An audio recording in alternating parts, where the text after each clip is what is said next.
Hello, ladies and gentlemen, and welcome back to another weekend of racing here with us at Apollo Racing Club. And tonight is a big one, folks. It is the season finale of this current racing season, and it has been an exciting one, and it is going to be an exciting one all the way down to the finish as we finish up this season at Laguna Seca, one of my favorite tracks probably in the world, especially having been there in person to watch an IMSA event. It really is a really cool track, but I could gush about it for hours. But joining me in the commentator's booth to round out this season's none other than Tom Castellani. Tom, how you feeling tonight? Feeling a little under the weather, but no, I'm excited for the race. And I mean, like you said, Laguna's fantastic. The corkscrew is so unique, and it's a nice. It's a challenging track. I think if you get offline here, it can be a little bit punishing. That's one of the challenges in the desert, at least, is that there is sand offline. And we'll have to see how the drivers do, how they handle that. Yeah, it can be tricky out there, but we are, right now, drivers are out on their out laps, getting the tires and cars warmed up for their qualifying laps. Right now, it's looking like Matt Byrne going to be the first one out onto the track, as we see him coming up into turn 6. Big, long, sweeping left-hand corner. It requires a lot of patience from the drivers and a bit of a gutsy late apex if you want to hit it right. But right there, that corner there is going to be one we're watching a lot of today. It's a weird little dip of a left-hand jink, and it's very important to get right because you need to carry as much speed to get up the hill and carry that momentum up into the corkscrew. And then you got to get the corkscrew right. So there's a lot of very tricky corners, one after the other here, that can really be the difference between a good lap time and just being able to get around the track, which, to be honest, with the corkscrew being the kind of corner it is, sometimes that in and of itself can be a challenge. It looks like, believe that was Matt Byrne just leaving some space to the next car. And in the chat, I can see, wait, there's only 11 drivers. Yeah, I had a little bit of a light showing at the end of the season, but, it's the last race of the season. This is where all of the points actually matter, and I want to make sure everybody gets their time in the spotlight just for showing up to finish up the season. And Tom, you're being blamed by the chat, just so you know. Well, I can't help it. No, the important thing to note is that the way the points are this season, it really is still anyone's game, and that's why for drivers like Andrew Jaschke and Roadside Cookie, it's important that they finish this race. Yeah, like it's a big point hole, no matter where you finish, really. Versus a DNF, and so if either of them have a disconnect or anything like that, anything can still happen. We actually have what might end up being a very interesting battle in the points here. Tom and I were taking a look at and right there we have our first fastest lap time from Roadside Cookie, a 1:24.2. Which is, yeah, we're just going to watch that get eaten away here. We have a couple of guys here who are very quick at Laguna Seca. Yeah, there's Matt Byrne with a 1:22.6, so we're just going to keep watching time get shaved off there as the drivers are getting a little more used to the track. But looking at the overall points, right now, Mateus Alves and Jeremy Story are more or less, I would almost say, tied in the points, with Mateus Alves in 5th at 356 points and Jeremy Story in 6th place with 354. In their way of 3rd and 4th place are Matt Artem and Casey Bennett, neither of which who are present at the moment here at Laguna Seca. So the two of them, as long as they finish the race, are looking at finishing 3 and 4, but with their proximity in position and points as well. If Jeremy Story finishes 2 positions ahead of Mateus Alves, he will actually go from 6th place to 3rd place in the points and have a podium finish. So that just also raises the pressure on Mateus Alves to perform well today. And looking at those lap times right now, he should be feeling pretty good about where he's sitting as far as pace goes.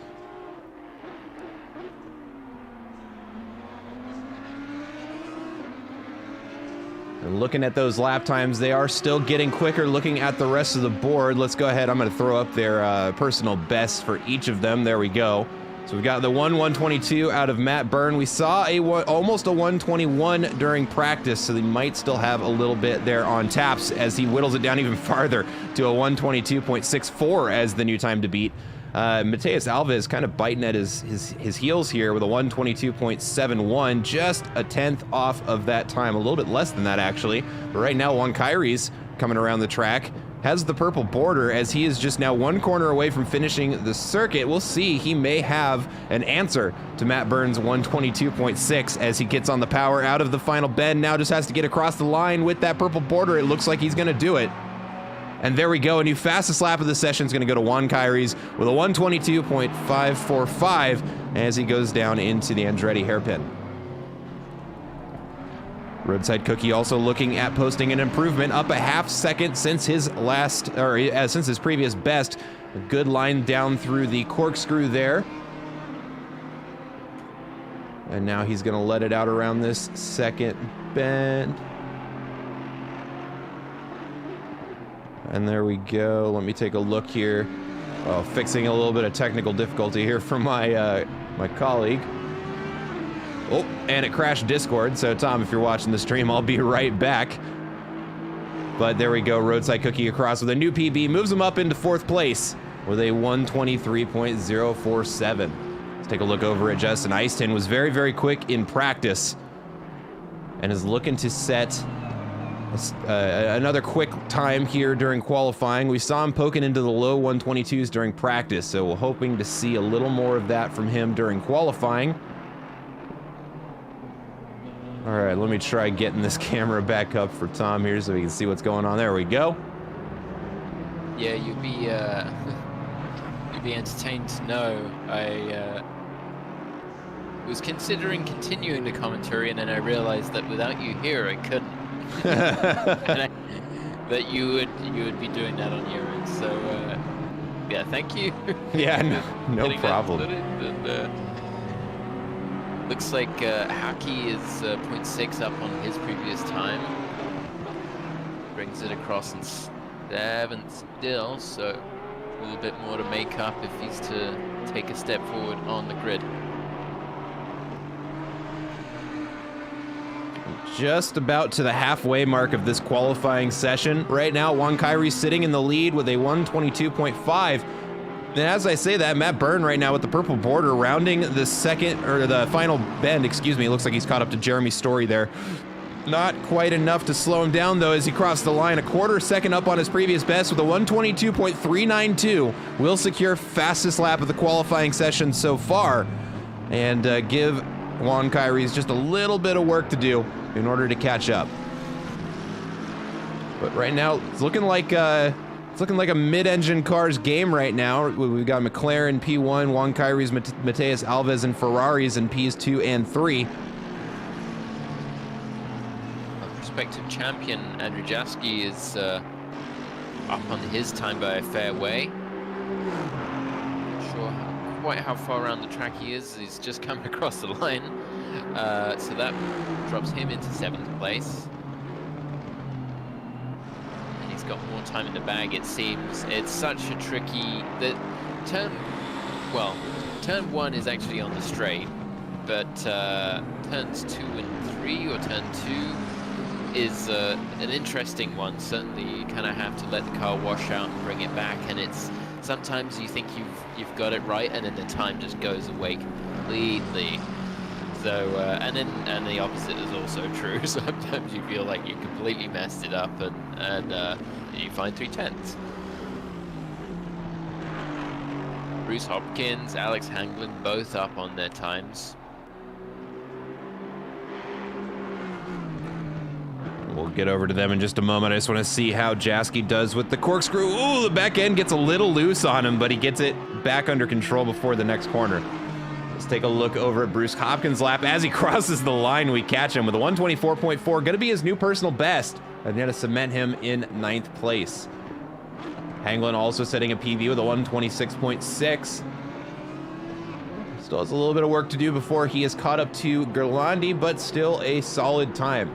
as we were saying, just being here with the way that the scoring is working this season is going to pay off dividends in the championship points. So really doesn't matter what your lap time looks like, as long as it is as long as it's locked in, it's consistent, and you're safe around the other cars, you stand to benefit today. So Juan Kyrie's across the line there. Looks like that was an out lap for him, so he's going to get those. Now those tires are warmed up, get back out there, get on top of it, see if he can't beat Matt Burns. Lap time, he's only got 0.2 to improve in order to do so. Yeah, words out of my mouth, basically. I was looking at that gap, and Juan has pretty much got the measure of Matt Burns, so Matt's not running away with this one. No, and that's what we want to see, especially at a track like Laguna Seca. You know, even a slight pace difference can lead to some pretty big gaps forming in a short amount of time.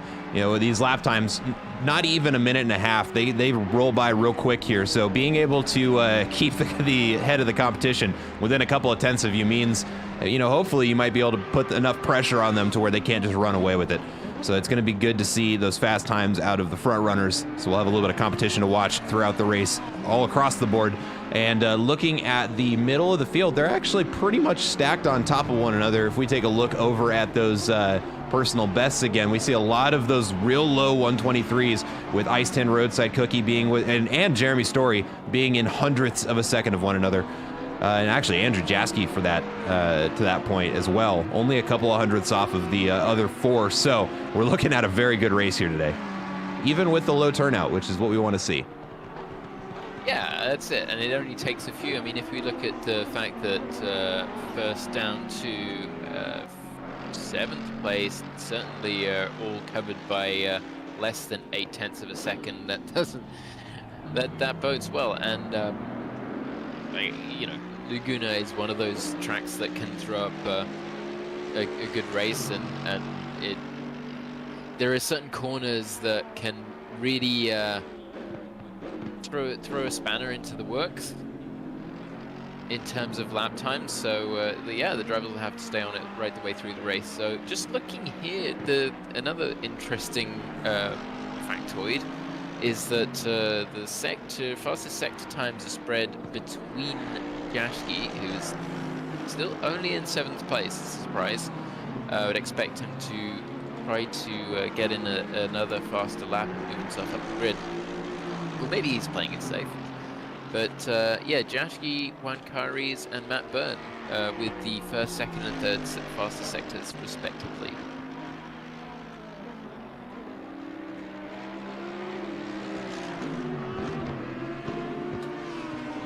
Look at Jeremy Story getting the big AMG through the corkscrew there, through the dip, into the sweeping left-hander. Nice and wide out on the curb for the 2nd to last turn. Quite easy to outbrake yourself into the final turn, but he's made it very neatly. He comes to the line. 0.5, that's enough to put Jeremy Story on the pole. Okay, all right. Look at those split times, so that is. He's going to improve. Bam. Yeah, and I got to throw up the personal best relatives here, just so you guys look at this. We basically 1st to 8th place, all within 0.8 of a second. That is insane, and that's not just because, you know, the whole grid is close together. The whole grid is close together and fast. Those low 122s are a feat. If I was ever capable of that, man, I would be drinking for the rest of the evening, because that would be something for me to celebrate. But these drivers out here doing it during qualifying and with more than 5 minutes left on the clock, that is going to yield some very exciting racing for us later there, as we saw Mateus Alves maybe pushing a little too hard through the corkscrew there, albeit on an invalid lap already. Almost spins that Ferrari, which can be very, very easy to do. That corkscrew, man, it's you can tell how steep it is here in the game, but having stood at the bottom of it in person, it is something else. Yeah, it's I mean, I haven't been there, but in MotoGP they did segments to really try to give you an idea of quite how steep it is. I think it's it's like 2 or 3 stories.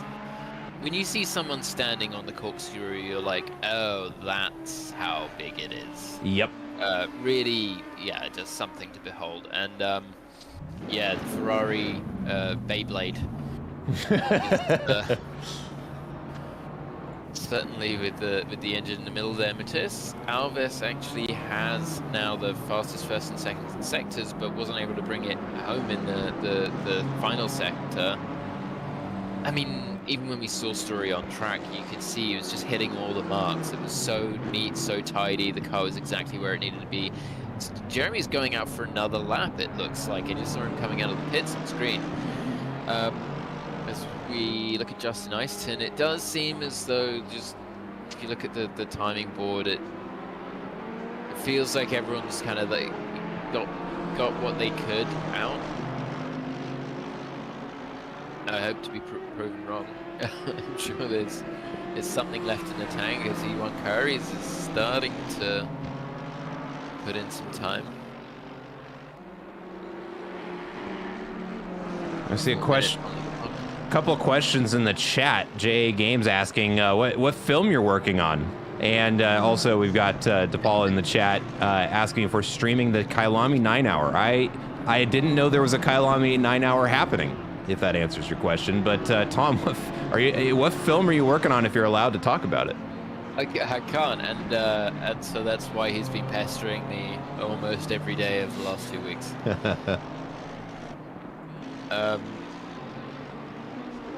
What I was gonna say was that yeah, Jeremy Story doesn't hold a single fastest sector, and yet has the fastest lap. 0.05 over Matt Burns, so very, very tight for those two. Matt Burns just sitting in the pits. Perhaps he thinks that he can do a reasonable job from second place. I'm looking to see who does have those purple sectors. Oh, there.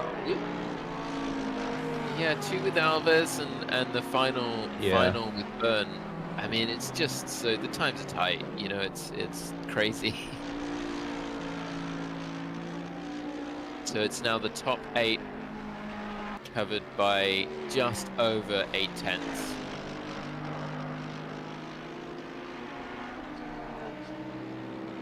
And with 2.5 minutes remaining in this qualifying session, we're starting to see more of the drivers kind of retire to the pits, maybe make some last-minute adjustments to the car, gets a couple of things trimmed out before the race actually starts. Still a few more out on the track trying to get as much of their money's worth out of this qualifying session. You know, if anything, it's another 2 minutes of practice that you can get in before the race. But right now, yeah, Matt Byrne, Juan Kyries both retired to the pits, as has Bruce Hopkins. But it looks like the remaining 8 cars are still out on track, trying to capitalize on the little bit of time that they have left. Jeremy Story out on what is probably going to be his final lap, although he should have time for one more, barring any catastrophes here. But him and Matheus Alves are the two that we're going to be watching, because as we were saying, as we were getting the qualifying session started, Jeremy Story, if he finishes 2 positions ahead of Matheus Alves, stands to gain a position on him in the overall championship points. So this is a pretty big development here during qualifying, because right now Jeremy Story is on pace to earn himself 3rd place overall from sitting in 6th place right now. Yeah, both Jeremy and Matheus could stand to make some big moves in the standings here with both Matt Artem and Casey Bennett not present. That really is their loss, as right now they're sitting in 3 and 4, and that is probably not where they're going to be by the end of this evening. Ooh, yellow flag waving in front of Matheus Alves. Don't see it on camera. Oh, it was Jasky right there on the outside. Must have run wide and been out in the sand. Very easy to do on that corner. But Matheus Alves, as the final 40 seconds on the clock are getting ready to lapse, he has the purple border around the final corner, and as he crosses the line with 30 seconds left on the clock, sets a 1:22.247, a whole 10th ahead of Jeremy Story. And that is quite the last-minute development there as he continues on to do another lap and has a purple border around his name going through that hairpin. Loses it. There we go, and he's going to go ahead and park it out in the sand and just see if Jeremy Story can do anything about that lap time. Yeah, Jeremy pretty much dead level with his current lap time as he gets out, and that's it. That's game over. Just hooked on the exit curb there, and I mean, Andrew Jaski, it felt like he was waiting just to get some air, not to impede Alves, who was finishing their lap. And we do have the flag out.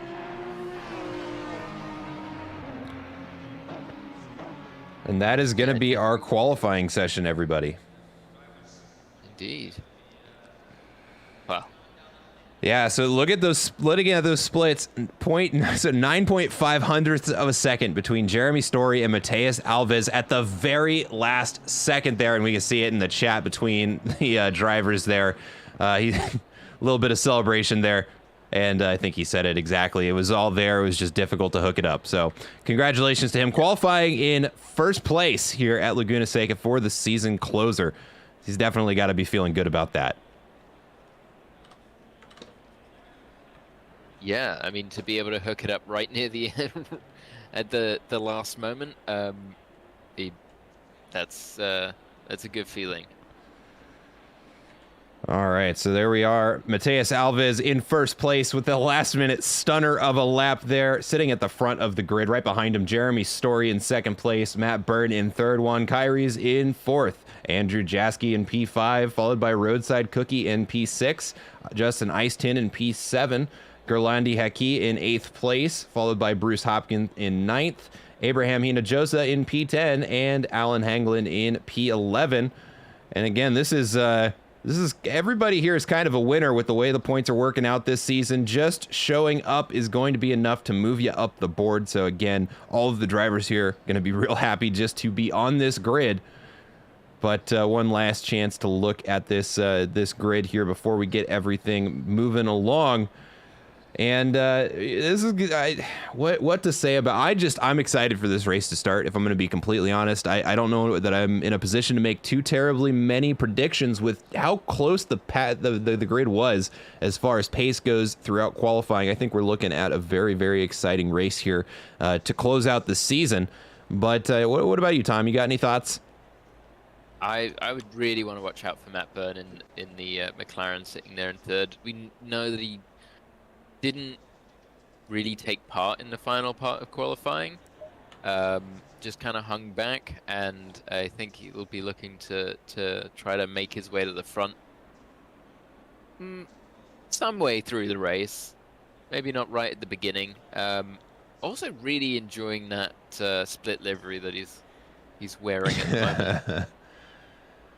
Yeah, Matt Byrne always with the creative livery to make his McLaren or whatever car he's driving at the time nice and visible on camera. But yeah, we've got a little bit of that two-tone highlighter pastel, almost Easter-themed McLaren there that we'll certainly have our eyes on throughout this race today. Yeah, for Roadside Cookie, I mean, this is a really good opportunity, obviously, but, you know, probably want to try to keep it relatively tame. As we know, the corkscrew can throw up some interesting variation. If you go into the corkscrew and you don't adjust, like if you have a little bit of steering angle from the initial turn-in, as you dip into the corkscrew, it's very easy for the car to unweight and kind of just pivot around to the left, and then that's an awful spot to get stuck in and try to get turned around and back on track, and you know the car wants to stall, etc. So this isn't a it's not a done deal. You know, we've got an hour ahead, and you got to get through and not make any mistakes. I think that's going to be the biggest thing here, is just keeping the number of mistakes to an absolute minimum, as we've been pointing out throughout the entire broadcast so far. Really finishing here is the goal. But I think the difference between finishing and finishing well are going to be keeping those errors to a minimum, trying to keep as many, keeping the trips through pit lane to a minimum. It can be really easy to pick up drive-throughs here. Again, it's a short circuit, so really the drivers don't have as much or as many opportunities to find pace as they would on, say, like a track like, I don't know, Suzuka or Spa, any of the longer circuits. So you really see the drivers going for the all or nothing strategies of cutting corners as much as they can without picking up those penalties. Got to be very, very careful on a short circuit like this to not get those extra trips through pit lane, albeit not the most punishing pit lane on the circuit, but it still does, just with the shortness of the track, make up a pretty substantial amount of the lap time. So you really got to be careful to watch out for those drive-through penalties. Absolutely, yeah. It's I mean, I've definitely had it before, where you brake and get the car down to speed because you don't want to go plowing into the wall, which is an easy thing to do as well. And if one forgets perhaps to shift down to first gear, that is a very quick way to get a penalty. Indeed it is. So with all of that said, the drivers are getting the final order to line up in double file, find their spot on the starting grid so we can get this race going. I want to say a big thank you to everybody who has joined us this far. I want to thank everybody for making it through, what has it been, 8 rounds of racing here with us at Apollo Racing Club. It has been a very, very fun season from start to finish. Thanks to all the drivers who stuck it out to the very end. And now we've just got what is just a few seconds left until the final green flag of this season. It's going to be Mateus Alves and Jeremy Story starting this race off, and it'll be a very interesting. There we go. There is the green light, and the drivers are let free, and it looks like a phenomenal start there for Jeremy Story on the outside. It does look like he's going to beat Mateus Alves down into turn 1 as Matt Byrne tries on the inside to find a way through, and Jeremy Story with a fantastic start makes his way up into first place by the first turn there. Looks like the rest of the grid filtering around the hairpin relatively drama-free. Got a couple of other position changes, but this battle between Mateus Alves and Jeremy Story is going to be the one to watch, because as it is right now, if they finish in this order, 1 and 2, Jeremy Story, Mateus Alves, they will tie each other for the points in the championship scoring. As they come around now into turn 5, up into turn 6, we're going to be keeping a very close eye on this one because it can get very hairy with everybody trying to get through here quickly on the first lap. All it takes is one car spinning and you've got a disaster, but it looks like so far everybody gets through there nice and cleanly as we come up into the corkscrew for the first time in this 1 hour race. Jeremy Story out in front, Mateus Alves right behind him. Matt Byrne following them through, chasing them into the next left-hander. Everybody getting through there, and it looks to me, Tom, that Jeremy Story is pulling a little bit of a gap.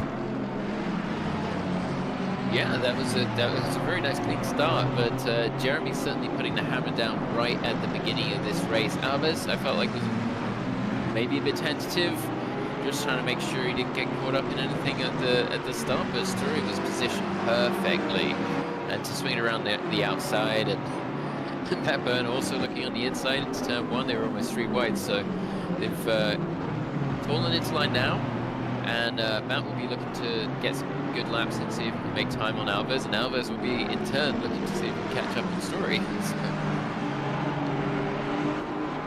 And we don't want to neglect any of the other battles going on track. We also have a pretty tight battle for 9th place, forming up behind Abraham Inajosa with Bruce Hopkins and Mohamed Nandava right on his tail as they round turn 4 and come up to one of the trickier parts of the track. And right now it is just Abraham on the defense and Mohamed Nandava and Bruce Hopkins. Oh, and we see the BMW of Mohamed Nandava get spun around there on the outside. And now he's going to have a little bit of work to do to catch up to the rest of the pack as they go through that kink there up the hill into the corkscrew. And Bruce Hopkins gains a position on Abraham Hinojosa as a result. But let's take a look up front here. The pit window's opened, and Matt Byrne right now is getting caught up to by Juan Kyries as they come into the second to final corner of the track. And I still see those caution flags on them. Not sure why those are still there.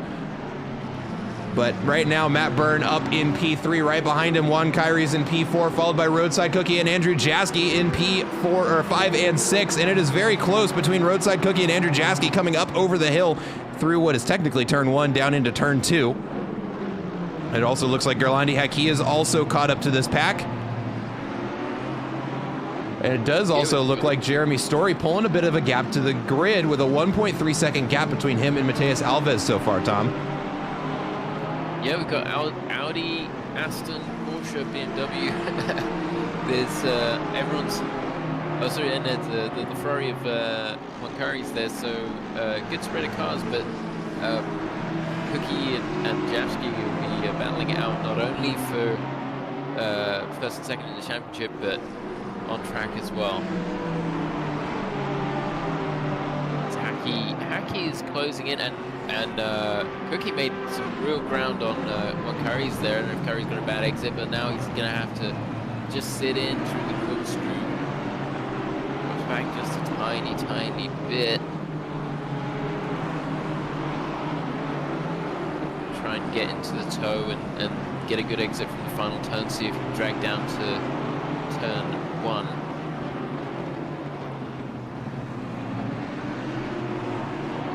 Both all cars very close right now. See Cookie picking up the slipstream, moves the outside just a little bit, tries to get a good run through turn 2. Turn 3, Andrew Jaski out wide there, so Haki's got the perfect opportunity, and that was an easy job for Haki to get past that. Yep, and that's what we were talking about at the beginning of the race. Got to keep those mistakes to a minimum, because all it takes is one little, just pushing just a little bit too hard, or maybe just being a bit too hesitant, or letting the car go out just a bit too wide. And with the grid as tight as it is, we saw it on display there. Jaski giving up an easy pass to Haki, just from a tiny, tiny little mistake. Now that's also given Justin Iceton a sniff of the Aston Martin, so Jaski will want to try and get back into his rhythm, otherwise he's going to be picked off by another car. Jeremy Story currently holding the fastest lap, so it does look like he's been able to break away just a bit. 1.2 seconds now, the gap down to Alves in the Ferrari. Alan Hanglin and Mohamed Nandava going too wide into the corkscrew. Oh, and I thought for a second we weren't going to see those cars come out. But a last-minute pass there by Mohamed Nandava in the BMW, as Matt Byrne gets the fastest lap of the session so far. Well, let's take a look back up at this battle between Juan Kyrie's and Roadside Cookie, as it is getting close again. Yeah, Cookie really putting the pressure on Kyrie's. Kyrie's just trying to resist right now.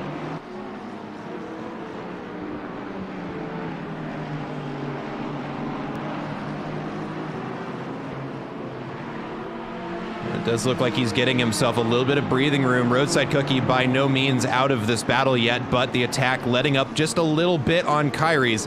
He might be able to focus on that clean air and catching up to that McLaren out in front of him, rather than focusing too much on defending against the Audi behind. It does seem as though the Audi has the run up the hill, certainly approaching the corkscrew, but then the cork in the bottle Womp Womp is Juan Kyrie's as they head down.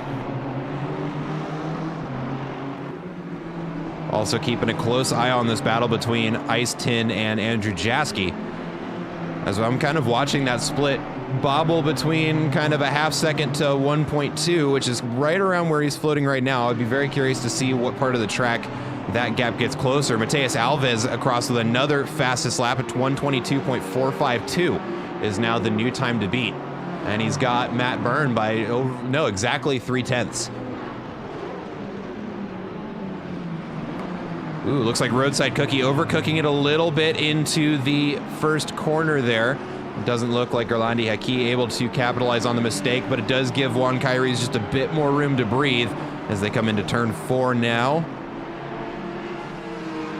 Yeah, and we've gone from being over a second back to just 0.5 of a second on Story, so this gap is fluctuating a lot. Let's go ahead and ride on board with him as he comes up the hill into the corkscrew.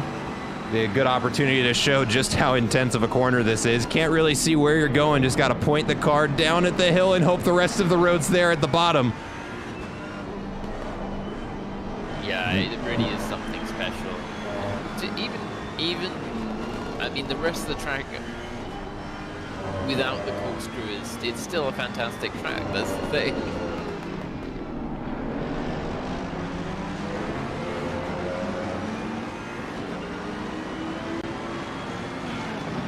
And they go, they're gonna chase each other down through another lap in the same order. But right there, Mateus Alves a half second faster on that previous lap as he really closes up on him going into turn 1. Good exit for both of those two drivers. Now into turn 3, want to keep the car out wide. Feed it through the apex, let it go out wide. Well done by both cars, bad time to get hiccups. But what I Story there, and yeah, I was just looking to tuck in behind and stoke Story for a little bit while. And it does look like Jeremy has been able to stretch out in this section of track. I feel like it's certainly the middle wall. I mean, Alves just got a little bit of wiggle on the exit curb, and then look who's there. It's Matt Byrne.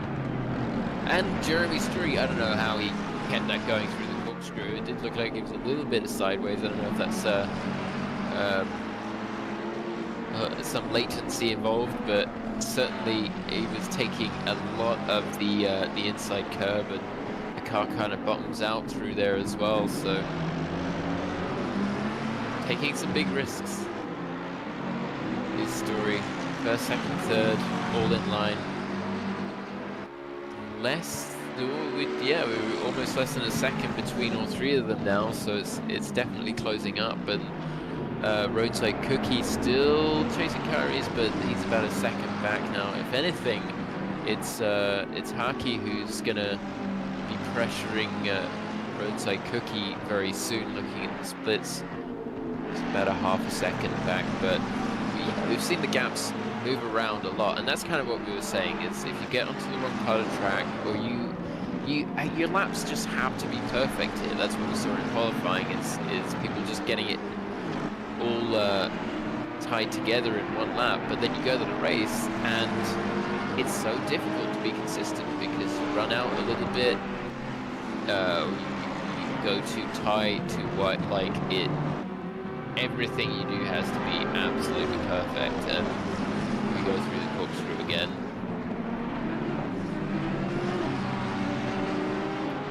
There's some very different lines from the three cars there. Aki getting right onto the back of Roadside Cookie as the top three head into the final turn. Aki looking to the inside with a late-minute dive. Roadside Cookie goes to turn and finds a Porsche there. That was a cent and a half there by Gerlandi Haki, but he does get the position. Fortunately, not too consequential of a racing incident there, but I'm sure Roadside Cookie is not happy about that. But let's take a look over at our race leaders here as they've gotten even closer to one another as they round turn 3, and only a half second separates all three cars at this point. Now a nice feed through turn 5. And that McLaren is right on top of Mateus Alves there as they're going to go wheel to go into turn 5, and there's huge contact, and Matt Byrne is sent off into the shadow realm on the outside as he tries to find a safe way back out onto the track. Also looks like we have a mistake out of Juan Kyrie's as well, as he ends up dropping 3 positions and is now at the back of this battle between Gerlandi Haki, Roadside Cookie, and Andrew Jaski. And actually, hold on, Matt. Drops back even farther. I mean, he's had heavy contact with the wall, so the pit window is open. I don't know if Matt's going to look to try and come in and repair that car, but he is struggling. That is not the Matt we saw earlier in the race, and yeah, I mean, looked like Alves was just defending the inside, and it swung out a little bit, and that was enough just to clip the nose of the turn and send it, as you said, absolutely into the abyss. Well, We've got Andrew Jaski now putting a lot of pressure on Roadside Cookie. So Roadside Cookie, having been overtaken by Galandi Haki, is sort of going through the same trajectory as Jaski was earlier in the race. He's losing momentum. Haki out wide as well onto the dust. And yeah, also Jaski just dipping a wheel there as they go almost 2-3 wide into that turn there. They're like bumblebees all buzzing around each other now. It's Roadside Cookie's actually got past Haki. I didn't notice that initially. I guess the bad run that Haki had out of one of those turns was enough. They go into the corkscrew, line astern, and we'll make it through there. The gap's yo-yoing so much as Haki gets out wide, and that just a little bit of a tank slap, managed to save it, but he's going to lose a lot of time getting out to the dirt. Gets it going again, and we've got Justin Easton now on the back of Haki, who goes, oh, I don't know if he's just, I don't think he has any damage. I think he's just been rumbled by... Might have just gotten a little bit in his own head there after that, you know, tank slapper. Sometimes it can be hard to get refocused, and that might have been what happened there. Just a little bit too eager to get back on the throttle and try and make up that ground, and unfortunately that eagerness to try and recover cost him a position. But let's take a look up at Andrew Jaski and Juan Kairis here, as we now see those two battling in the red. And coming into turn 6 here, Jaski's still out in front, trying to close down that gap to Roadside Cookie, who has gotten out in front of this just a little bit. But Juan Kairis doing a great job of keeping him honest, keeping up the attack, keeping the pressure on Andrew Jaski so he can't get too focused on the chase up to that Audi out in front of him as they come now into the corkscrew here.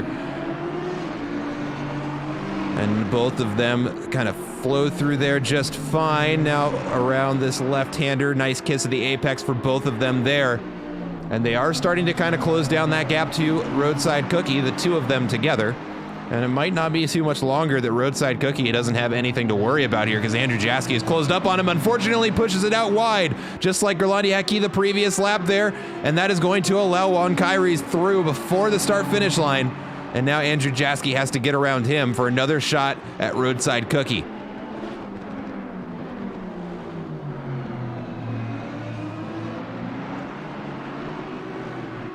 A little update on our race leaders right now. Jeremy Story, a little bit wide there, but has some buffer to work with. 2.2 seconds to Mateus Alves in second place, who's trying his best to reel him in on that last lap. Was almost a second faster if we pull up that split there.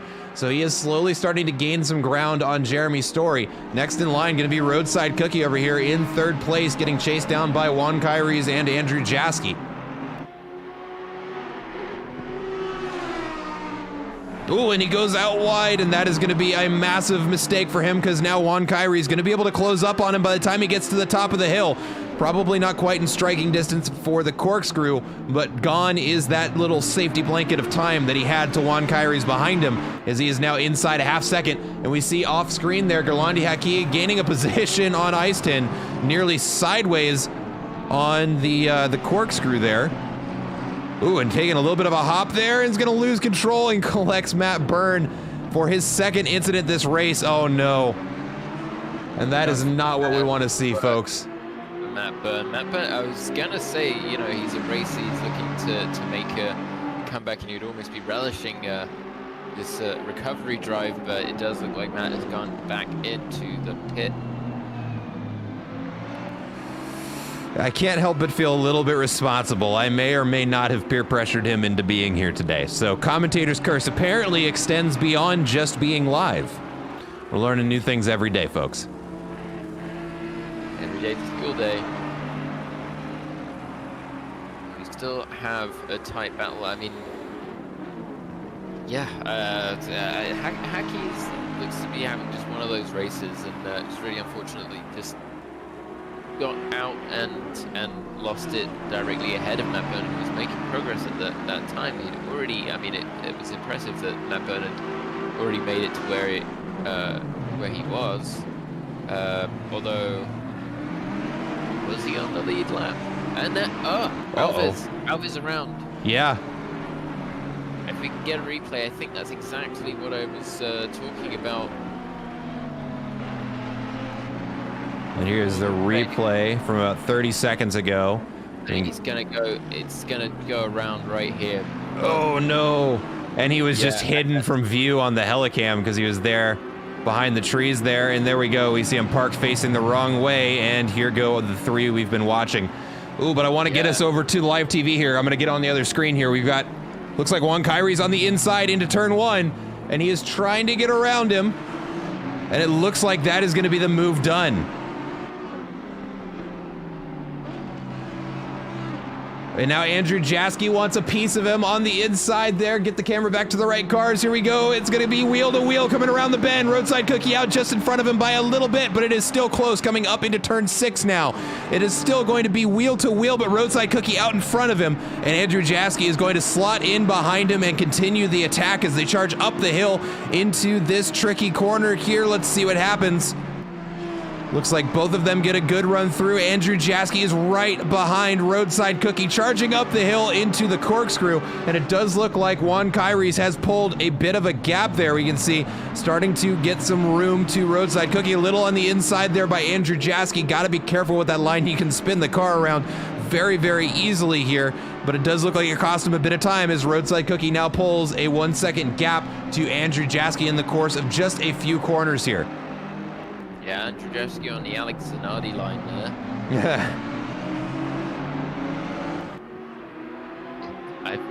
You have to feel, well, I mean, you see Alves in the background just going out wide as well. It's, I mean, every one of these corners can suck you in.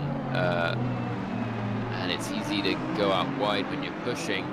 Alves, certainly with the fastest lap currently, wants to make that time back. Actually did quite well in not losing too much time. Like, he can certainly make it back up to second place if he's able to put in some good laps. But he has to be able to pick his way through and not get too lost as we see him kicking up some dirt. I don't know if that's just his line. I don't think so. I don't know if there's extra time out on the gravel. I feel like there's not a single lap we don't see someone dropping a wheel off, and there we go again. I just feel like Alves is just pushing a little bit out of anger now for having lost control through the corkscrew. But it's basically, it's a split second thing. If you hold it for just a moment too long, yeah, the car really wants to rotate there. And so Alves going into the pit seat. That's a very good move, I think, because hopefully that will get him into some fresh air, and he won't have to clear all of these cars on track. Well, and on top of that, having just had a spin too, will have scrubbed off a little bit of life from those tires. And granted, we're only 20 minutes into this, but when you're pushing the tires as hard as I'm sure he is, that one little spin might have been enough to scrub enough life off those tires to where he needed to pit early just to continue to drive with the strategy he went into this race with. So smart move there, getting that pit stop out as soon as he's, ooh, and Roadside Cookie gets a little bit of snap oversteer and puts it into the wall there as he drifts back out onto the track. And now needs to, yep, he's gonna back it off before anybody else can catch up to him. And Ice Tin gonna get a pass on him as well. So pointed back the right way, but yeah, Cookie made a bit of contact with the wall, it seems. As he was trying to get hold of that tank slapper. And we see just a little scuffed up, not the worst I've ever seen. He might be feeling it though. It looked like a pretty light tap.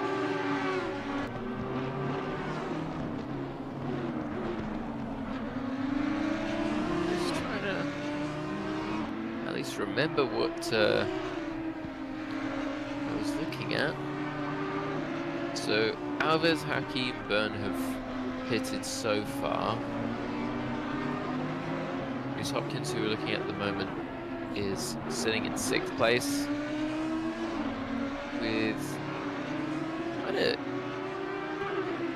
you know, it's only 2.2 seconds down from Cookie now. We know that Cookie's ailing just a bit. Certainly when he was getting back on track, and oh, that's Hinahosa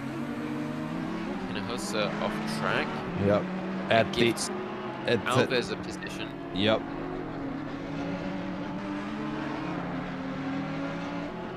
But it looks like he gets it sorted out and going back around the track just fine. We got a yellow flag for Alan Hanglin as well at that big sweeping left-hand corner there. Turn 5 or I think it's 6 actually. Might have just gotten a little bit on the inside there, but looks like he gets the car going without any damage. Maybe a little more gravel on the tires than he started the lap with, but get that spun off and keep working on the rest of his lap.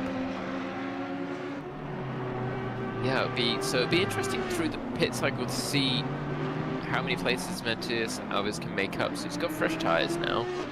Like you said, certainly having had to spin them up and everything to get pointed back around, which I'm still really impressed that he was able to do that as quickly as he did, because you can lose a lot more time just being faced up the hill, basically.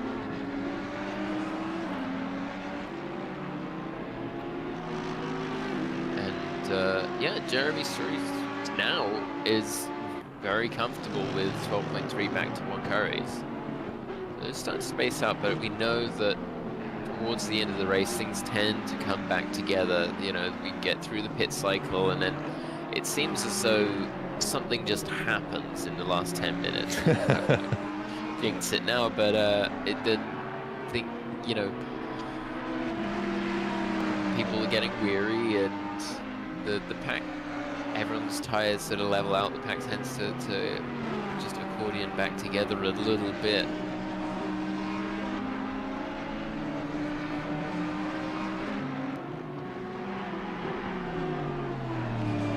I think if we're just looking at where everybody is, and granted the leaderboard is all over the place just because we are in mid-pit cycle here, but looking at who is where on the track, it is, I think, honestly, a story of who has made the fewest number of mistakes. Most of the drivers have been very, very consistent in their lap time since the beginning of the race. And it really just has come down to who made a mistake at the wrong spot and who was able to get around the car that was either off track or facing the wrong way. Andrew Jaski having a phenomenal race. No major mistakes out of him that I can recall since the beginning of the race. Same for Juan Kyries. Roadside Cookie going to be the first one to serve what I would consider to be probably a standard pit here. So he's going to get in there, get those tires off, put new ones on, refuel the car, get out there, see if you might be able to finish this race strong. He's only going to have about 33 minutes left of the race to go after that pit stop. See who else might be looking at coming back in. It's kind of all over the place with it being right at the halfway mark. I'm kind of expecting to see the majority of drivers come in, but we'll see. Mohamed Nandava there making a pass on Roadside Cookie in the pits. Gerlandi Haki, excuse me, is going to be out in front of that, but not on the same lap because of a pit stop. But still going to be under some pressure here by Nandava. Regardless of what lap he's on, he's going to be pushing to try and get around that Porsche if he is faster. So let's see if this battle, let's hope it stays relatively civil between these two, but we'll see what happens here. Roadside Cookie going to be let out of the pits here in just a moment. Abraham Hinojosa also gaining a position on him in the pits. And there we go, Roadside Cookie back out on the track. Yeah, so I saw a yellow flag next to Cookie's name. That's probably just because they have to slow it down so much to get around the corner, inside the corner on pit exit, and it's a tricky one as well. I mean, both pit entry and pit exit are probably less conventional than the circuits that we go to.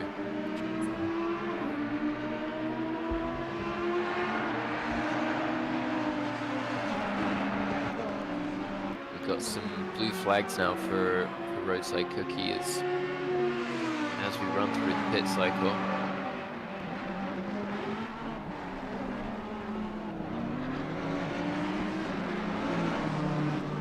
Yep, Juan Kyrie slowly starting to chip away at Roadside Cookie's lead to him. Again, they're not on the same lap. This is going to be blue flag traffic because of the pit cycle.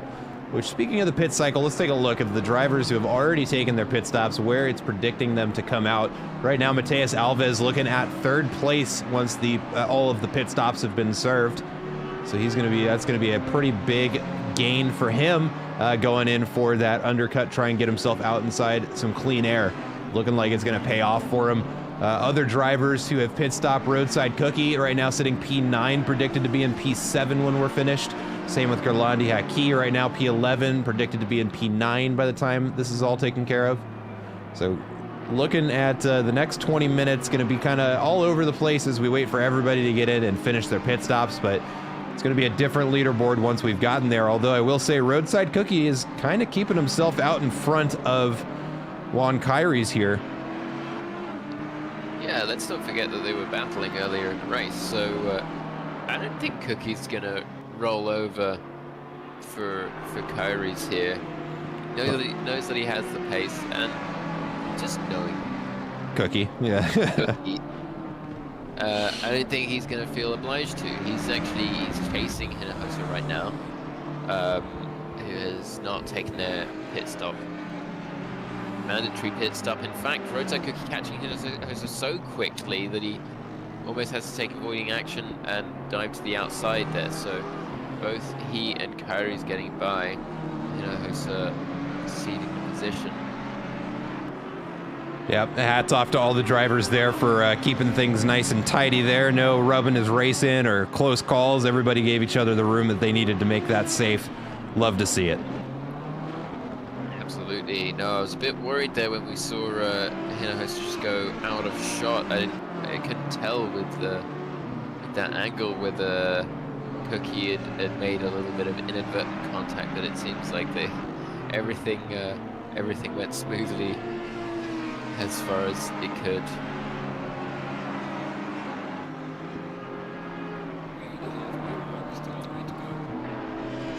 So halfway.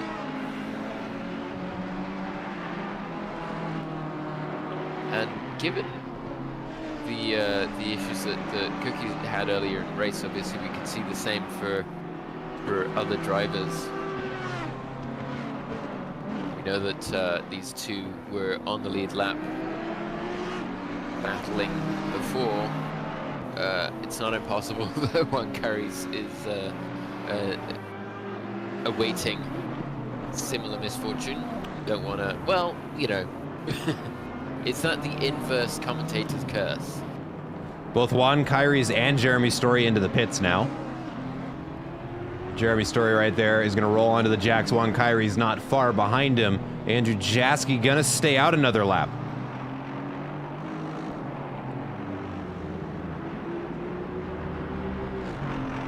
It would have to be one hell of an undercut for him to gain a position on this, but might have an opportunity here to make up a bit of ground while those two are getting tires swapped out. I mean, not only is it nice to lap in the lead for a little while, some drivers really do like to just leave their stop as late as possible.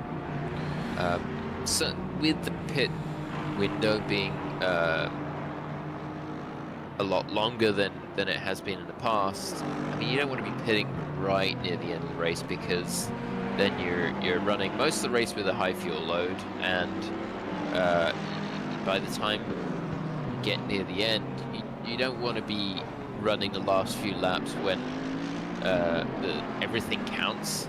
And Jeremy Story getting a little bit loose just as exiting the pits there, so he got on the throttle with those fresh tires and it just snapped a little bit. Looks like he made it through,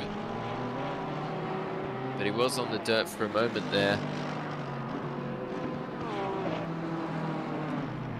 Looks like he's unfazed and getting back out on this lap. Juan Kyrie's also out. It looks like Abraham Hinojosa is going to come into the pits there. Ooh, a little kiss of the wall there, but at least he won't be looking at a speeding violation. As he rolls it over to his pit box, going to get that pit stop taken care of.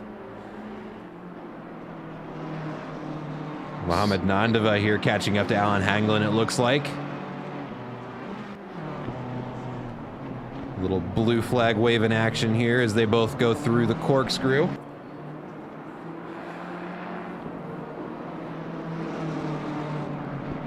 Nice safe pass there, love to see it. Just trying to figure, it's the stage in the race where you're not always sure who's on which lap. We do so. Okay, Alex Hanglin heading into the pits now. Hinojosa about to head out of the pits.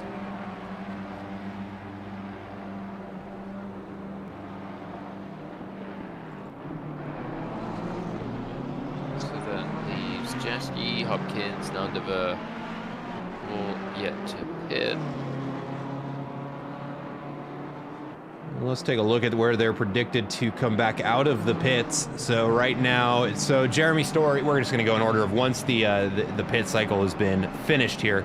So it's looking like Jeremy Story, no surprise here, going to be in first place. Juan Kyries in P2. Mateus Alves in P3. Andrew Jaski going to come out in P4, currently in P1 at the moment. Ice Tin in P5. Roadside Cookie P6. Bruce Hopkins in 7. Ooh, we've got a yellow flag, it looked like. That was Galandi Haki getting sideways through the bottom of the corkscrew and then managing to save us. It seems like Nandova similarly. Again, I don't know if that's latency because it looked a little sideways to me. Drifting through the corkscrew, it's possible. Bruce Hopkins into the pits here, and now Mohamed Nandova under fire by Juan Kyries. Ooh, they do touch going into the final corner. A little kiss of the quarter panels there. That puts Kyries right into the grip of Mateus Alves behind, who is looking to try to make it back up into second place. So that's certainly beneficial for him between the two Ferrari drivers. And Nandova is yet to pit, but for the time being, this is for position. So. Yeah, and this is just not a position that Nandova wants to be in. He's entitled to keep running his race, but now he's got two cars that are going to be battling for second place. Really don't want to be a part of this. If I'm him, I'm leaving it wide on one of these corners and letting these two through, especially with one of the trickier parts of the track coming up here, and we're going to see Juan Kyries try and find a way through on a dicey part of the track. It's not what we want to see here, although Alves and Kyries get through just fine. Now they're going to charge up the hill, getting the blinkers from Kyries, giving him the warning. Ooh, we've got a yellow flag up here for Alan Hanglin. Oh, we saw there just on the corner there, spun around at the top of the hill. And these three drivers managing to get through there without collecting him. And this is not to be. To be honest, getting very close now. Yeah, and this is just a nightmare for Juan Kyries here because his lead on third place has simply evaporated in front of him, or behind him rather, I guess. And Mohamed Nandova putting up a fight, which I'm not going to say he's not entitled to do, but at this point, you've got a pit stop to serve. You've got two people fighting for first or second and third place behind you. I don't want to be anywhere near this, if I'm the one driving anyways.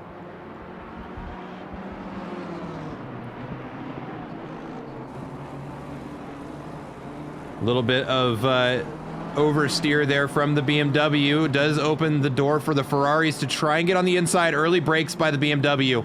Lets one of them through. A little contact between Mateus Alves and Mohamed Nandova.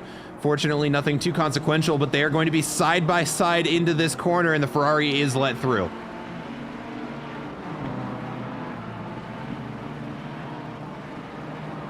Nandova still looking for a way to get around him, though. Gotta love the racing spirit there. Not even on the same lap, still trying to find a way past him there. But looks like a better run through there for Mateus Alves. Gonna start growing that gap and trying to chase down Juan Kyries. Mohamed Nandova right now, the only car on track that has yet to serve that mandatory pit stop. Still 22 minutes left to do so. And there he goes. We can see him out of the corner of the camera there. He's going to serve that mandatory pit stop. And it does look like, fortunately for Juan Kyries, does manage to end that little spat with a 1.5 second gap to Mateus Alves. So not quite completely out of it, but is going to have to keep pushing to hang on to P2 there as Alves overcooks it a bit into that hairpin. I'm not going to say that my mic was muted, but I'm not going to say that it wasn't muted for a bit there. But yes, no, that was some that was some good racing that we saw there between both Ferrari drivers and Mohamed Nandova in the BMW, as Nandova is taking his pit stop. I have to speculate as to whether the two Brazilian Ferrari drivers are in communication potentially. It's not. That's yeah, now that I'm looking at that, that is quite the theory. So you know, it always helps if you're able to be on the radio and try to coordinate your strategy, particularly when overtaking. See Jaschke dropping behind Ice Tin. Perhaps he was already there. So this has been able to get back into third place from having dropped down to, I think it was 5th or maybe even 6th earlier on. And before we get too far from it, just another note on that battle we were watching there for a little bit. Honestly, great driving from Mohamed Nandova there. May have been slower than the two cars that were attempting to overtake, but I didn't see anything that was unpredictable or inconsistent with his line. He kind of just locked into doing his laps. And honestly, that's kind of the most that we could ask from any blue flag, is just to be predictable. And it really is in GT car racing. It's not like F1. You're not obliged to get out of the way. You just have to be predictable and not defend against a pass. And at least from what I saw, I didn't see anything as far as a rules violation or unsafe driving. So hats off to all three of those drivers for keeping that battle going on for as long as they did without any major incidents. Yeah, Nandova totally within his right to drive the pace that he needs, and that was lean defensive driving. That's all that was. You know, and one of the biggest mistakes we see from blue flags is they do get inside their head a little bit, and in trying to let cars pass, end up messing their lineup enough to where they're now on an unpredictable spot of the track they may not have prepared to be on, and having to introduce those extra variables is where those mistakes happen. So sometimes the best advice is just keep driving your line and stay out of the way as best you can. But that was a very good example there of clean racing under blue flag conditions. That's what we want to see. 100%. Now that we've got all the pit stops out of the way, I was going to say something else, but my brain is a little bit flaky at the moment. I mean, we do have the three cars of Justin Eiston, Andrew Jaschke, and Roadside Cookie all coming back together. So this heading into the final third of this race, there are going to be some more fireworks, I do believe. Yeah, with Jaschke and Roadside Cookie in spitting distance of one another, and it does look like Matheus Alves beginning to close up a little bit on Juan Kyries. He's kind of hanging in right between that 1.5 to 2 second gap, so we'll be keeping our eyes on that. See if he is able to close down that gap, and we might have a battle for second place towards the ending stages of this race. But right now it is between Andrew Jaschke and Ice Tin are the closest on track. Must have been a bit of a mistake there from Roadside Cookie, puts him about a second back from where he was. Then we can see him there rounding that second to final bend, quite a bit back actually. Yeah, it just ran out a little bit wide. I would assume it was off camera, but I saw a white flag for him, which means it was moving slow on track. So small mistake, but he's gathering it back up, and Cookie's had some really good pace right through practice, qualifying, and in the race as well. It's just we've been saying the whole time, like, you got to find that consistency.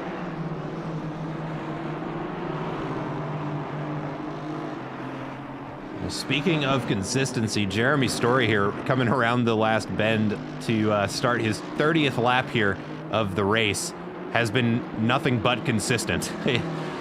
Drilling in those laps, doing consistent 122, 123s throughout pretty much this entire race, and is definitely going to be earning that third place finish in the standings if he continues at the pace he's moving at. Definitely a great race for Jeremy Story, and what a race to decide to have that on here at Laguna Seca, the final race of the season, and he is going to be finishing in pretty commanding fashion here. Yeah, it's not again, not to put a curse on anyone, but it's certainly not a done deal. We know that Alves lost around about 20 seconds looping the corkscrew, so Story's just going to want to try to keep it cool, but also if you try to button off the pace too much, you end up offline. You end up coming into corners at the speed that you're not used to, and it can cause mistakes. So he's going to want to try to keep his pace but not make any mistakes. It's a fine line, and it's a fair old balance to try to strike.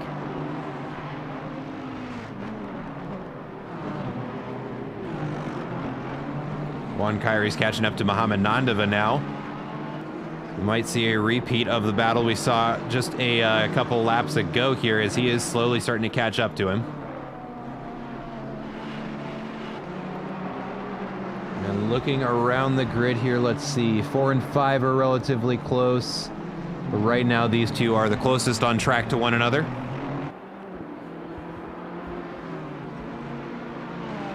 Yeah, it's surprising actually to see Matthias Alves having dropped back from the back of Kyrie's, but Kyrie's holds the, well, he at least did a moment ago hold the fastest first sector, so that's gone somewhere else to another driver. Just, I mean, if we're to say anyone has had a flawless race, not only Story and Kyrie's, I know they're in first and second places, but that's, I mean, that's what you get when you keep it clean. Kyrie's has had a very smooth drive. Can't say that compared to other drivers we've seen him off track or offline a lot. So no fastest sectors, but still up there.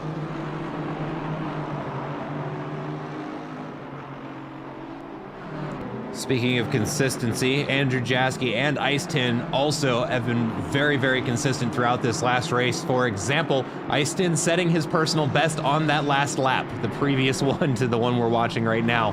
And even though Jaski is slowly starting to reel him in, both of them putting down very, very good lap times, lap after lap. And that's why we're not seeing this gap whittle down quicker than it is. That looks like a better charge up that hill than Ice Tin for Andrew Jaski, as it was about a 1.5 second gap, and now we're looking inside the 1 second zone, and Jaski is slowly starting to reel Ice Tin in. Pulling up those comparisons so we can take a look at the sector timings once they finish this next lap, but it definitely looks like a better lap for Jaski than Ice Tin. Let's see, 123.9 out of Ice Tin, a 123.3 out of Andrew Jaski.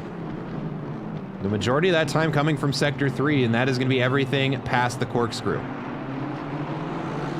Yeah, absolutely. I was just looking at that, and absolute handfuls of time, 4/10 in the final sector. I mean, he's gaining all around the track, so Ice Tin just dropping off a little bit at this stage of the race. Certainly compared to Jaski, I don't know, perhaps Jaski just finding his rhythm. You know, it may not be nothing, but Ice Tin has also been out on his tires for 4 minutes longer. Ooh, and Andrew Jaski there getting a bit of oversteer coming into that kink, and that is going to cost him a little over 1.5 seconds, it looks like. Almost 2 seconds. We'll see if he can reel it back in, but like I was saying, tire life, I think it's a little premature to say it's playing too big of a factor here, but Ice Tin is out 4 minutes longer on these tires, about 2.5 laps longer than Andrew Jaski. Might be explaining those couple of tenths a lap faster that Jaski is, And we'll see if that ends up being the case, because now he's got to make that gap back up. As we can see, it was 2.5 seconds, and we started to see it turn orange, which means he's kind of poking his way into that 2-second mark. But there we go. There's the final decision there. 1.4 seconds faster was Ice 10 on that last lap. Yeah, that's a fair bit of time to hand over, but at the same time, we saw Jeffsky catching at quite a fair rate of knots. It was what, around at least 0.6. I'll be generous. It was at least 0.6, and it's certainly more, I do believe. So yeah, if he can settle in, and hopefully, you know, it was a bit of a slide, but I don't think he'll have damaged the tires too much. It is certainly possible to do. If you've ever put a car sideways at the top of Raddy on, Yeah. making sure to get it right there. See Jeremy Story now having to contend with some lap traffic, so Hinojosa doing well there, getting off to one side and letting the leader through. Yolandi Haki moving slow on track, so I think that might also have been just to allow Moncaris through. I'm sure that's what it was.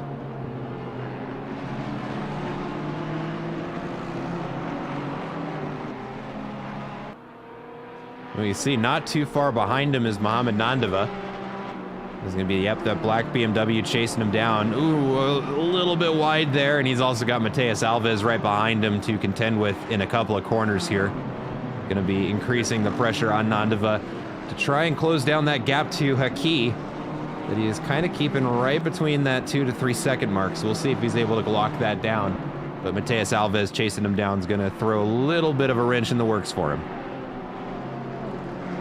Yeah, getting a bit of deja vu here now with Alves catching up to the back of Nandava again this time as a blue flag. We've got Bruce Hopkins showing with a yellow flag. Probably let it off wide there and yellow flagged him for it. Easy spot to go off wide.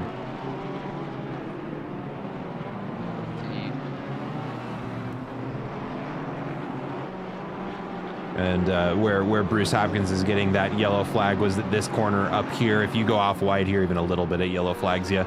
So probably nothing too major, just a slight mistake here. Yeah, just confirming. Yeah. So, oh, actually, no, he did get into the wall. Did he put it in the wall? Yeah. It. So you know the exit of Lesmo 2. Yeah. Lewis Hamilton did that one year out wide and then slide back over to the other side of the track. That's what happened to Bruce Hopkins there. So gotcha. Bit of an impact with the tire barrier, and it does look like it's carrying a bit of damage now. So I mean, 7th place could quickly change with some damage there.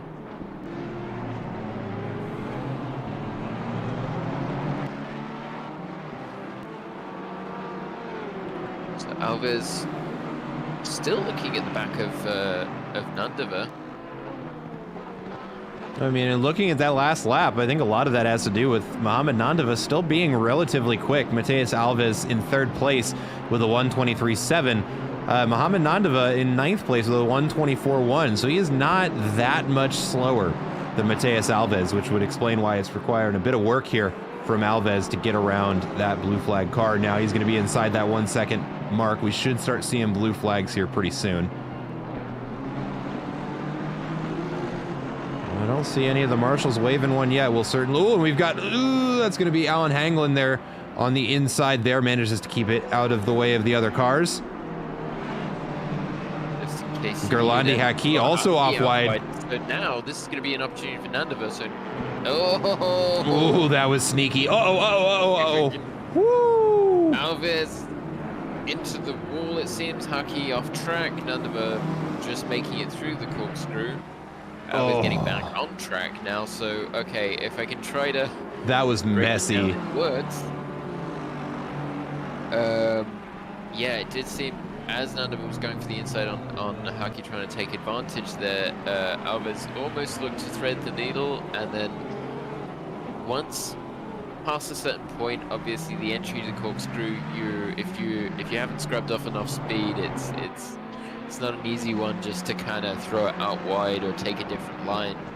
I was a right old pickle there, I'd say. So as it comes out in the wash, I was still sitting third, but certainly further back. I think he was about 5 seconds back on 1 carries before that incident, and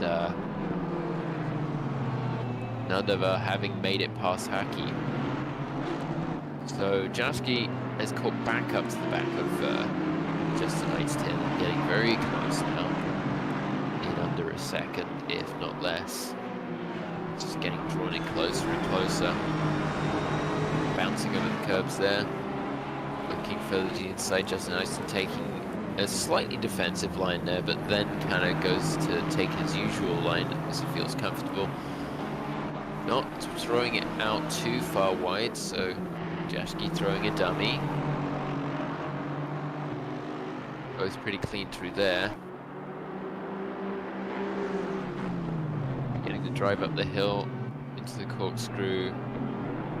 Jaski having to sit back, but again, he seems to really like that tight inside on the corkscrew. The Aston working through there, and you know, you can get away with a fair amount with track limits, but now he's looking to the outside as he draws in real close into the last turn. Trying to go for a switchback. Trying to get the acceleration off the final turn. Tucked right in, down the straight here.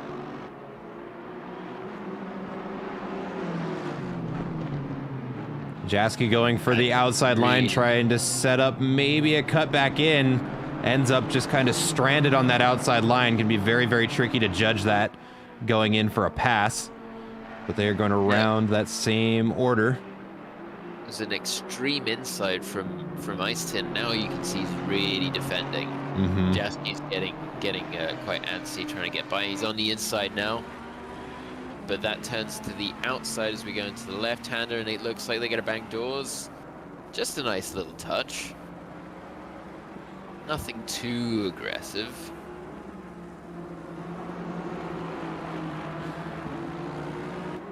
So that's actually put Jaski back a tiny bit, but we know that he'll be right on the back of Icetin very soon, and Hangling around at the top of the corkscrew again there.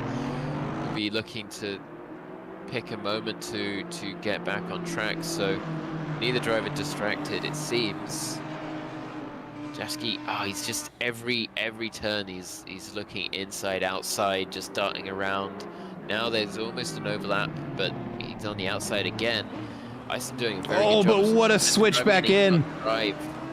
That's it, the switchback for Andrew Jaski. So now we'll see if Justin Icetin has anything in response.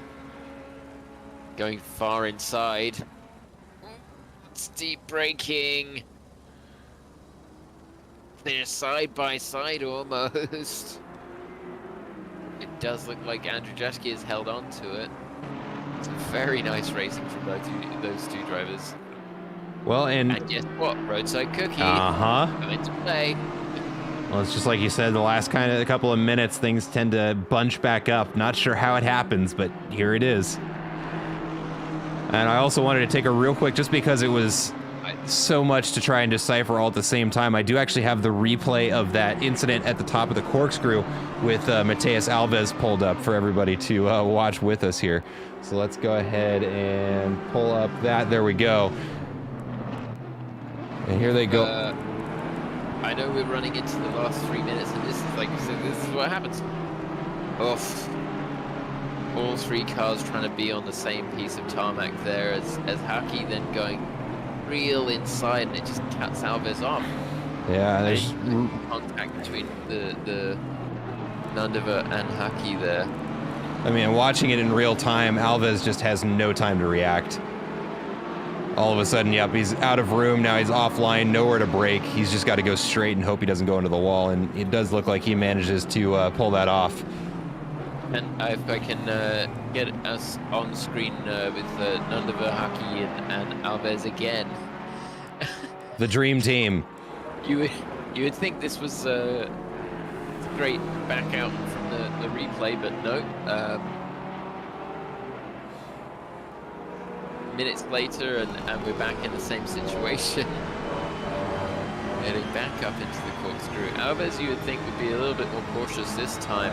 I was watching Nandava and Haki going side by side through the corkscrew the previous lap.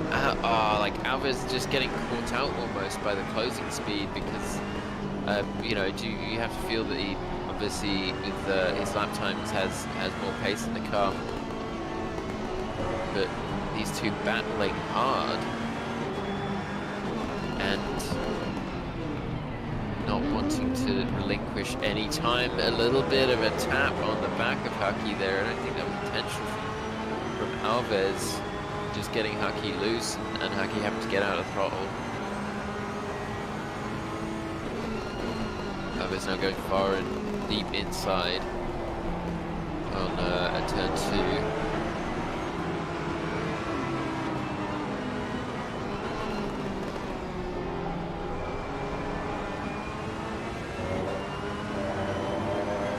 But yeah, the lap previous I saw Haki getting the car lifted on 2 wheels over some curbs, and he and Nandava really going tooth and nail through the corkscrew to see what happens this lap, because they know that they're coming into the final lap. And this is what it's going to come down to for these two drivers. There is no more time for them to continue this battle. Once they cross the line, they only have one more lap to try and sort this out. So Mohamed Nandava just has to hold on for another minute and a half, and Gerlandi Haki only has a minute and a half to make his move. You see out in front of them, Abraham Hinojosa is going to be the blue flag in front of them, but Matheus Alves behind these two is going to complicate this battle, although if Matheus Alves, well, I don't want to say if he's smart, because that's not fair, but what I would do if I were him at this point, he's got no competition behind him. He can kind of just slot in behind these two and let them do their thing and finish this race where he is. Andrew Jaski, excuse me, almost 10 seconds behind. Really not that much of a threat on this final lap, so he's just kind of got to follow these two and hope that if they do take each other out, he can kind of sneak his way through. Other battles going on the field, though. Roadside Cookie and Ice Tin are pretty close to one another, but that's about it. So we'll be watching these two finish it out, and in just a moment here, actually, we will get a shot of Jeremy Story going to be finishing his race. And there we go, actually, he has just crossed the start-finish line there, coming up over the hill, will finish in a well-deserved P1 to finish this final race of the season, and that will mean he finishes in P3 in the points. Juan Kyrie's coming around the final bend now, and he will finish in P2. Blinkers illuminated, there we go. That is his checkered flag, and Matheus Alves is gonna be behind these two, so let's cut it back down to one screen. Just heading into the final corner, big dive, and then big contact, an all Indonesian battle into the last lap. And Haki does take the place, but that will be contested for sure because that was messy. That was heavy contact. That was his last opportunity. Even now, oh, it looked like Nando was maybe going for him. Roadside Cookie finishing behind just a nice turn there. 5 seconds back or so. Bruce Hopkins coming across in 7th place.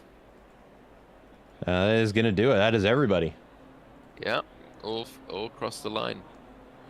All right. Well, that is going to do it for tonight's broadcast. Again, a huge congratulations to Jeremy Story for his P1 finish here, the final race of the season. Another big congratulations. Shout out to Andrew Jaski, who is going to win overall. Season 12 is his. he will have that crown. In second place, going to be Roadside Cookie, if I'm not mistaken, will finish in P2. And then it looks like, yeah, with Matt, our team, and Casey Bennett as no-shows, Jeremy Story will be finishing in third place with the bronze medal overall, followed by Mateus Alves. Both of them putting on a phenomenal race today, but with Jeremy Story just out in front of it, literally from the race start, getting that early move up into P1 and being able to hold it for the rest of the race. That is going to be a well-deserved finish for him. But that is going to do it for us. Any closing thoughts, Tom? Yeah, just thank you to everybody who was driving this season. It was great fun for me and you, I'm sure, Mac, and all of the viewers and all of the racers. And yeah, what a race! I mean, you know, it's spaced out a little bit in the middle, but it's never dull here at Apollo. No, it is not. Well, that is going to do it for us for the season. I want to say, and again, a final thank you to everybody who joined us for all of the races. It's an infinitely more fun experience having people watching, a couple people to talk to in the chat. So thank you to everybody who joined us. We hope to see you next season. If you haven't already, make sure you hit that follow button, because if you like watching motorsports, there's a good shot you like watching more than one kind. And at Apollo Racing Club, we've got just about everything there is. We've got NASCAR trucks, we have F1 series, we've got a dirt rally series, we've got IndyCar, we will have IMSARC starting up here pretty soon again. So if motorsports is where you're at and you like sim racing, go ahead, hit that follow button. We are live almost every night of the week, so please do join us if you want to be a part of the action. We would love to have you. But that's about it for me. I don't know that I have too terribly much. So my name is Matt McAdams. I've been bringing you guys the action here from the commentators booth all season. Joining me as always, Tom Castellani. Thank you so much for all of your help this season. It's been an absolute pleasure having you on with me. And that is going to do it for us. So when we have announcements for when the next season is starting, it'll be announced in the Discord. So go ahead and join in there to keep up to date on all of the happenings in the league. And until the next time we are live, thank you so much for joining us. We hope you enjoy the rest of your evening, and we hope we see you the next time here at Apollo Racing Club. Have a good night, everybody.